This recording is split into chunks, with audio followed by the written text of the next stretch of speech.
BA तृतीय वर्ष के विद्यार्थियों का स्वागत है। बच्चों, इसके पहले वाले अध्याय में हमने सामाजिक अनुसंधान का अर्थ, परिभाषा और प्रकृति को जाना था। आइए आज हम सामाजिक अनुसंधान के उद्देश्यों को समझते हैं। अनुसंधान का मतलब ही होता है बच्चों कि नवीन ज्ञान प्राप्त करना और सिद्धांतों की खोज करना, पुराने सिद्धांतों या तथ्यों का पुनः परीक्षण करना। सामाजिक अनुसंधान के दो उद्देश्य होते हैं मुख्य रूप से। पहले होते हैं सैद्धांतिक उद्देश्य। सैद्धांतिक उद्देश्य वे उद्देश्य होते हैं बच्चों जिसमें के संबंध में पीवी यंग मैडम ने लिखा भी है कि सामाजिक अनुसंधान का मूलभूत उद्देश्य, चाहे वह तत्कालीन हो या दीर्घकालीन, सामाजिक जीवन को समझना और ऐसा करके उस पर अधिक नियंत्रण प्राप्त करना है। मूलतः सामाजिक अनुसंधान का उद्देश्य ज्ञान की उत्तरोत्तर वृद्धि है। आइए सैद्धांतिक उद्देश्य को हम कुछ बिंदुओं पर जानें।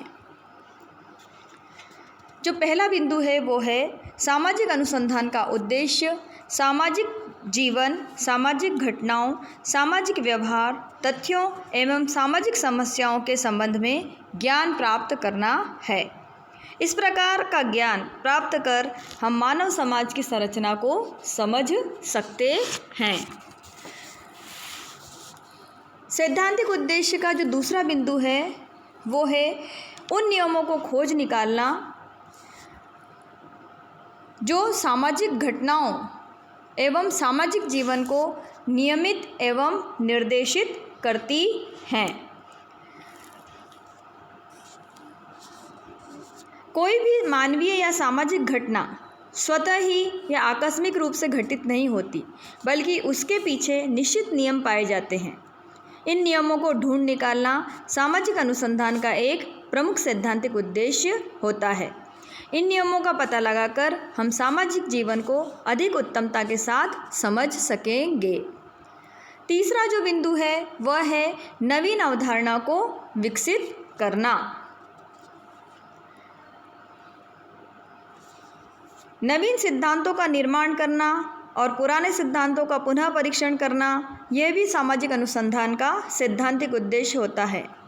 कई बार परिस्थितियों के बदल जाने या अनुसंधान की प्रविधियों और उपकरणों में सुधार हो जाने से पुराने तथ्यों या ज्ञान की पुनः परीक्षा आवश्यक हो जाती है।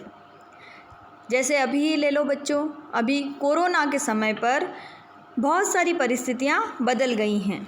ऐसी परिस्थितियों में यदि हम पुराने नियमों को ही किसी सिद्धांत का लेकर हम अगर कोई अध्ययन प्रारंभ करेंगे तो अभी हो सकता है वो अध्ययन हमारा उतना प्रामाणिक ना हो, क्योंकि परिस्थितियां बदल चुकी हैं। तो कई बार परिस्थितियां क्या हैं, बदल जाती हैं, और ऐसी परिस्थितियां बदल जाने पर सामाजिक अनुसंधान का सैद्धांतिक उद्देश्य बहुत उपयोगी होता है। हम नए सिद्धांत बना सकते हैं, हम नए तथ्यों का खोज कर सकते हैं। इस तरह तीसरा बिंदु जो था कि वो नवीन अवधारणाओं को विकसित भी हम सामाजिक सिद्धांत को भी हम बना सकते हैं सामाजिक अनुसंधान के सैद्धांतिक उद्देश्यों को लेकर। और चौथा और अंतिम जो बिंदु है सैद्धांतिक उद्देश्य का वह है विभिन्न तथ्यों या सामाजिक घटनाओं के बीच पाए जाने वाले प्रकार्यात्मक संबंधों का पता लगाना।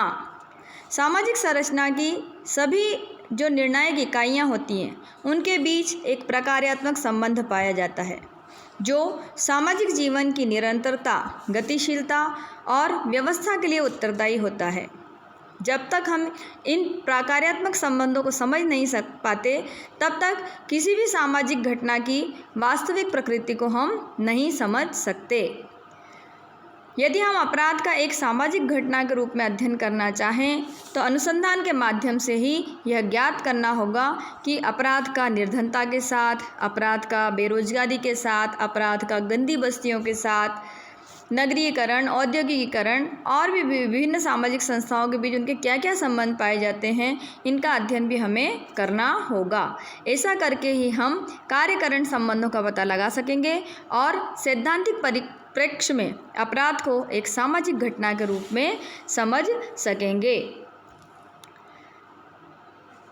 अब सामाजिक अनुसंधान का जो दूसरा उद्देश्य है, पहला उद्देश्य तो हमने समझ लिया सैद्धांतिक उद्देश्य, अब दूसरा जो उद्देश्य है वह है व्यवहारिक उद्देश्य। व्यवहारिक उद्देश्य को ही हम उपयोगितावादी उद्देश्य भी नाम दे सकते हैं या कई बार इसे इस नाम से भी पहचाना जाता है। सामाजिक अनुसंधान न केवल ज्ञान प्राप्ति के लिए है बल्कि सामाजिक जीवन को अधिक उत्तम बनाने के लिए भी किया जाता है। वर्तमान में वैज्ञानिक और तकनीकी प्रगति ने जहां मानव की सुख सुविधाओं को बढ़ाने में योगदान दिया है वहाँ साथ ही सरल समाजों को जटिल समाजों में भी बदल दिया है। इसका परिणाम यह हुआ बच्चों कि आज औद्योगिक जटिल समाजों में अनेक समस्याएं उत्पन्न हो गई हैं, जैसे बाल अपराध हुआ, आत्महत्या हुई, बेकारी हुई, निर्धनता हुई, आतंकवाद हुआ। तो इस तरह की जो समस्याएं समाज में पैदा हो रही हैं, तो उनके उद्देश्य जो है इन समस्याओं को समझने के लिए हमें सही परिप्रेक्ष्य में समझना होगा इन समस्याओं को, और इनके समाधान हेतु हमें योजनाओं का पता भी लगाना होगा।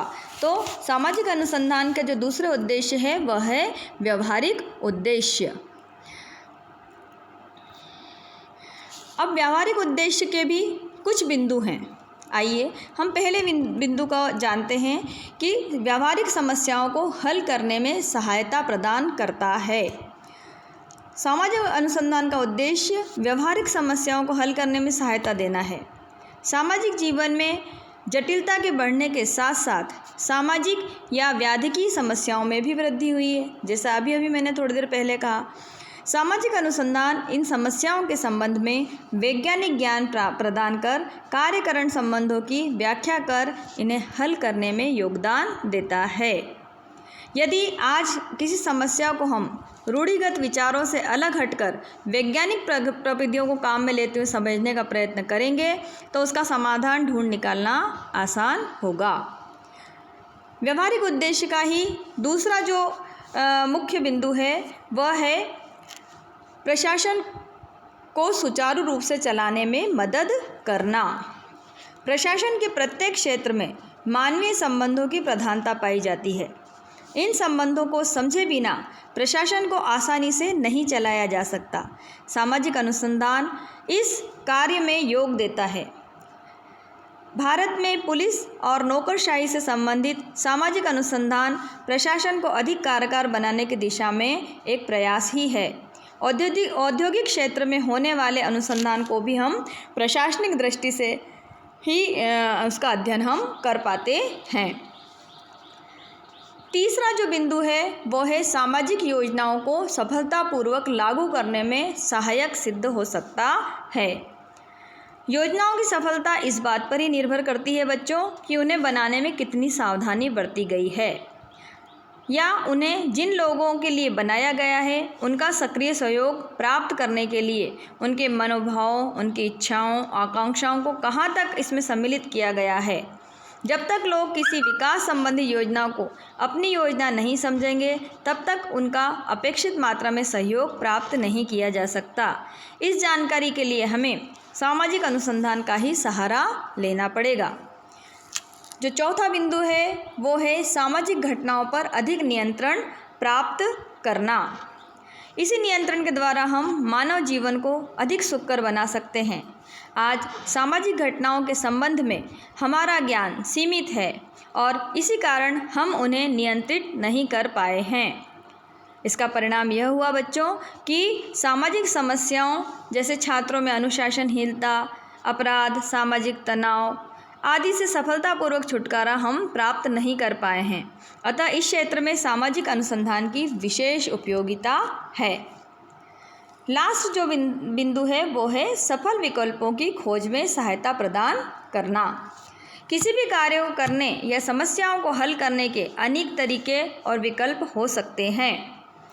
कुछ विकल्प अधिक श्रम साध्य, अधिक समय लेने वाले तो और अधिक खर्चीले होते हैं। और वहीं कुछ विकल्पों की सफलता संदिग्ध हो पाती है। अतः सामाजिक अनुसंधान का उद्देश्य कार्य के ऐसे तरीके या सामाजिक समस्याओं को हल करने के ऐसे वैकल्पिक साधन ढूंढ निकालना है जो अधिक कुशाग्र सिद्ध हों, जिनमें श्रम, समय और धन भी कम लगे।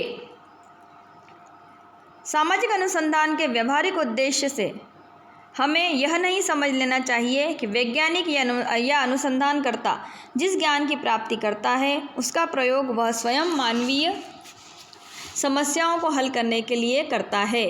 वह तो सामाजिक जीवन और उससे संबंधित समस्याओं को समझने में योग देता है। स्पष्ट है बच्चों कि सामाजिक अनुसंधान में सामाजिक जीवन को उत्तमता के साथ समझने और व्याधिकी समस्याओं का सही परिप्रेक्ष्य में विश्लेषण करने पर जोर दिया जाता है।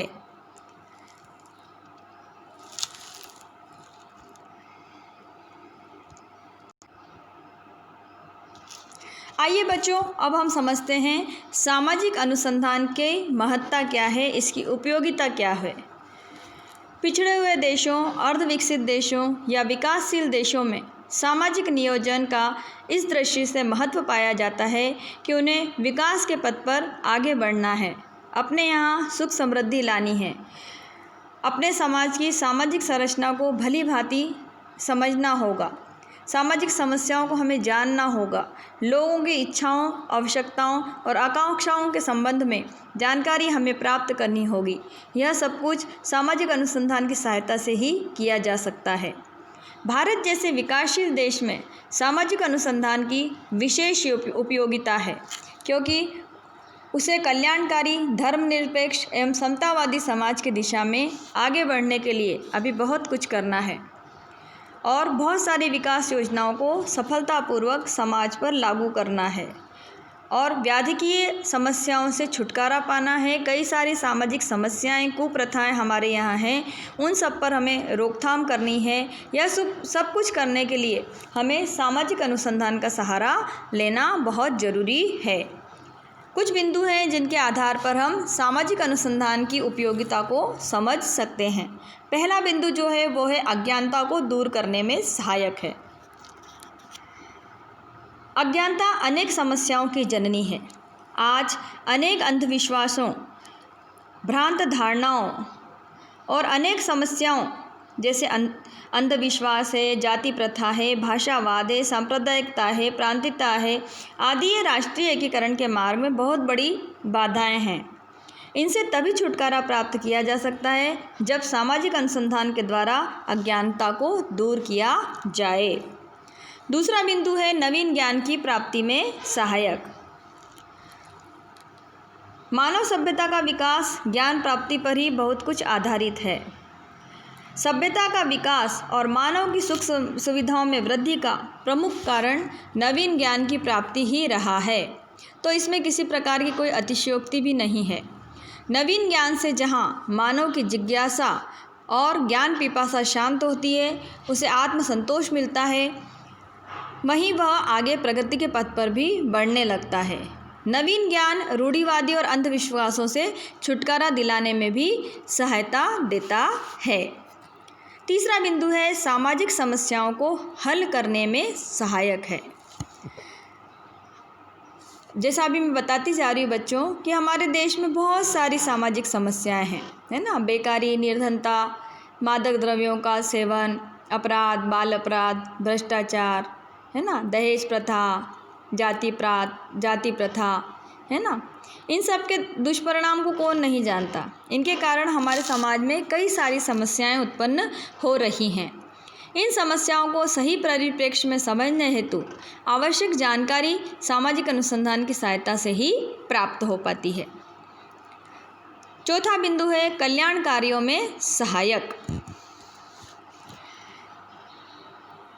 भारत में पिछड़े वर्गों, जनजातीय लोगों, अनुसूचित जातियों, है ना, श्रमिकों, बंधुआ मजदूरों, इनकी बहुत सारी समस्याएं हैं। इन्हें आर्थिक दृष्टि से रोजगार के समुचित अवसर उपलब्ध कराना, इनकी अज्ञानता को दूर करना, इन्हें समाज की मुख्य धारा में सम्मिलित करना, यह सब कुछ उसी समय संभव है जब इन सबके संबंध में वैज्ञानिक आधार पर आवश्यक जानकारी प्राप्त की जाए। इसके लिए भी सामाजिक अनुसंधान का सहारा हमें लेना ही होगा। अगला जो बिंदु है वो है सामाजिक नियंत्रण में सहायक। आज अनेक कारणों से सामाजिक परिवर्तन की गति तेज हुई है। इन तेज गति से हो रहे परिवर्तनों के कारण सामाजिक व्यवस्था में असंतुलन की स्थिति उत्पन्न हुई है। इसका परिणाम यह हुआ है बच्चों कि व्यक्तिगत, पारिवारिक और सामाजिक विघटन बढ़ने लगे हैं।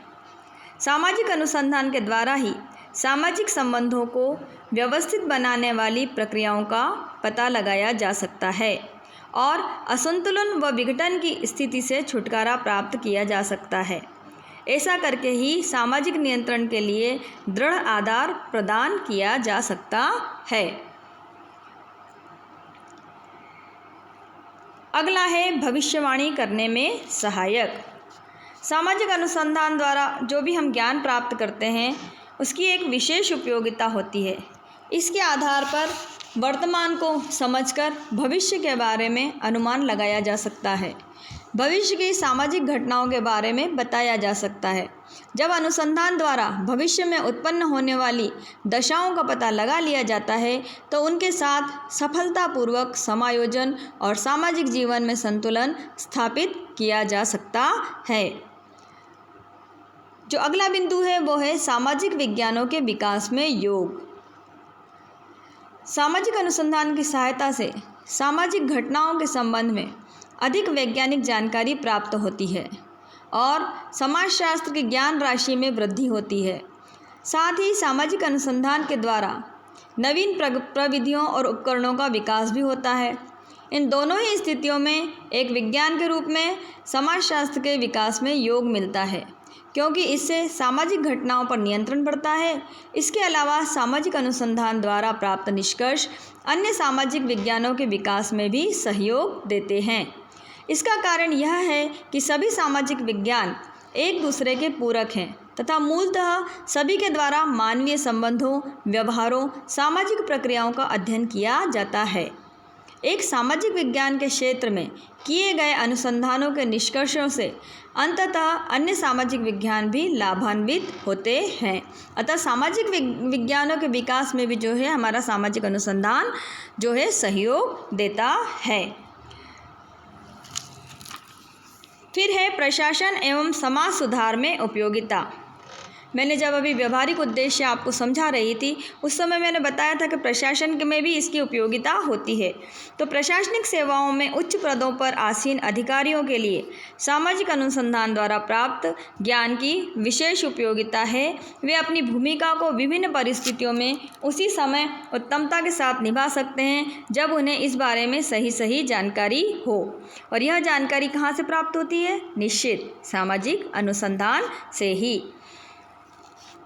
तो बच्चों ये हमने देखा कि सामाजिक अनुसंधान जो है वह समाज के लिए, समाज की सामाजिक समस्याओं को हल करने के लिए बहुत ही उपयोगी है। तो आशा करती हूँ आपको सामाजिक अनुसंधान की उपयोगिता भी समझ में आई होगी।